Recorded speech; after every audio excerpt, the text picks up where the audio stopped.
Kalau protes sebelumnya ada yang mengusulkan untuk WFH, cuma dari manajemen bilang sudah dibahas, katanya masih tidak usah ada WFH gitu.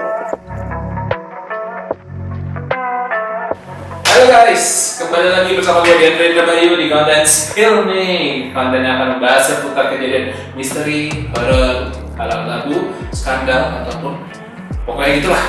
Di sini kita akan membahas kejadian-kejadian yang lagi viral atau mungkin bisa dibilang sebuah keluhan yang terjadi di jagat masyarakat kita.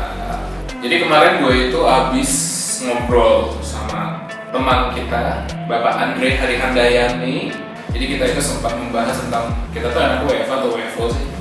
Apalagi kita lagi banyak kasus Omicron seperti ini kan. Nah, habis ngobrol-ngobrol kayak gitu, gue pulang dan gue buka Twitter. Dan setelah gue buka Twitter, gue baca-baca tuh ternyata banyak banget kantor-kantor yang masih mewajibkan WFO. Ini gue baca dari Twitter @vivacazali. Dan ternyata nggak cuma dia doang, karena banyak banget reply mengenai keluhan kantornya mereka semua.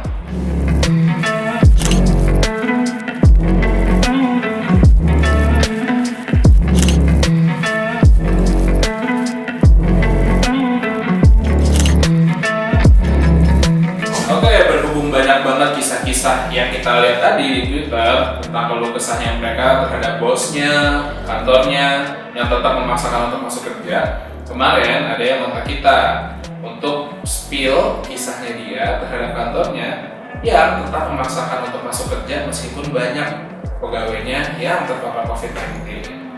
Oke, nggak pakai lama, kita cus. Oke, untuk konten kita sekarang, kita ada satu narasumber.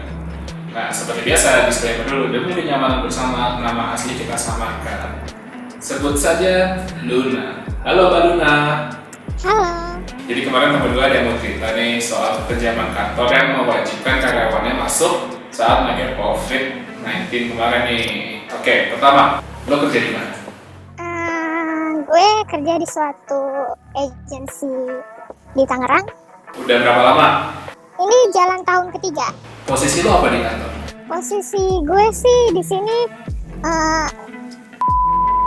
cuma sedikit serabutan. Gue baca DM dari lo nih, katanya lo Omicron kemarin tetap masuk ya? Gimana tuh kita itu? Sebenarnya sih bukan gue yang Omicron ya, cuma beberapa rekan yang Omicron terdeteksi positif dan di saat yang bersamaan ada yang negatif. Cuma kan setahu gue kalau virus ini beberapa hari bisa langsung menyebar ya kalau tidak dilakukan WFH atau lockdown buat sementara waktu. Nah, ini tidak ada pengambilan keputusan untuk WFH, jadi tetap kerja bagi yang negatif dan yang positif ya WFH. Tetapi berapa hari kemudian yang positif terus bertambah gitu sih. Oh, jadi ini gue tarik dulu. Jadi selama kasus Omicron yang kemarin memuncak itu, kantor lo banyak yang kena nih, banyak yang positif nih. Sebenarnya awalnya cuma 1-2 orang yang kena. Cuma karena tidak diambil keputusan untuk WFH kayak gitu kan, atau enggak sebagian WFH gitu ya, tidak ada keputusan kayak gitu, tetap bagi yang negatif tetap WFH. Jadinya yang positifnya terus bertambah. Karena kan kita nggak tahu ya virusnya tetap mengendap di ruangan apakah gimana gitu ya. Dan jadi banyak yang mengalami gejala tetapi karena tidak difasilitasi untuk PCR yang dibiayai kantor, PCR-nya dibiayai sendiri. Jadi banyak yang bergejala tapi hanya istirahat saja, tidak melakukan PCR.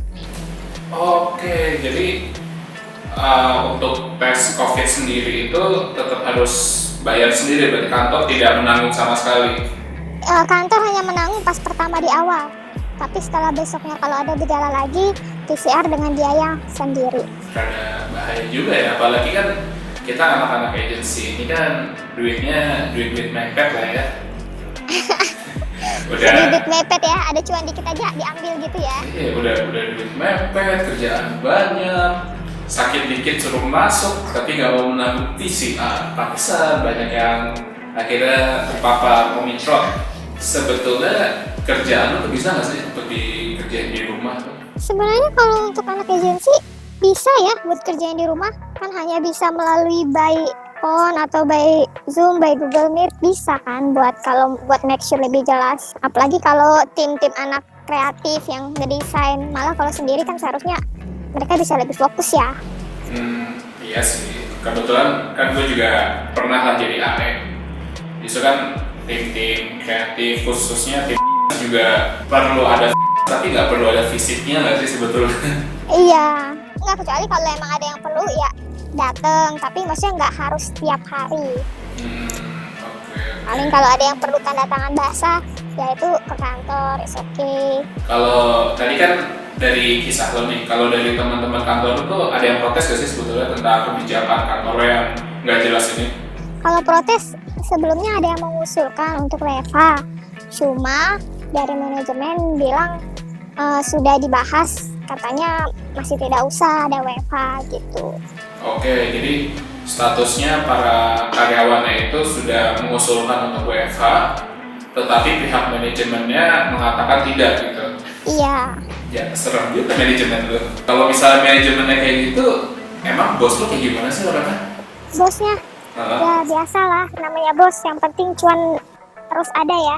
Oh. Iya, jadi mungkin ya kalau dilihat tidak ada karyawan, mungkin jadi kurang terpantau kerjanya, jadi tidak terlihat kalau tidak WFO gitu. Jadi mungkin beliau lebih suka ngelihat karyawannya langsung kerja kayak gitu. Jadi dia bisa pantau kerjanya benar apa enggak.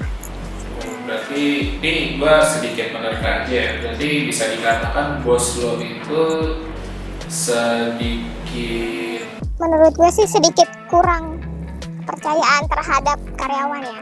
ya. Sebenarnya kalau dia percaya sama karyawan, dia pasti memberikan karyawan keputusan secara yang baik buat karyawannya. Ini menurut gue sih ya, kayaknya dia kurang percaya, kurang trust sama karyawannya, jadinya harus melihat langsung.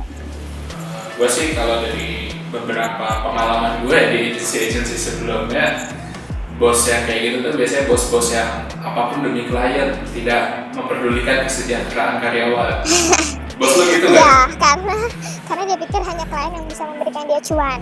Oke, iya. Padahal kan sebenarnya karyawan itu adalah aset ya.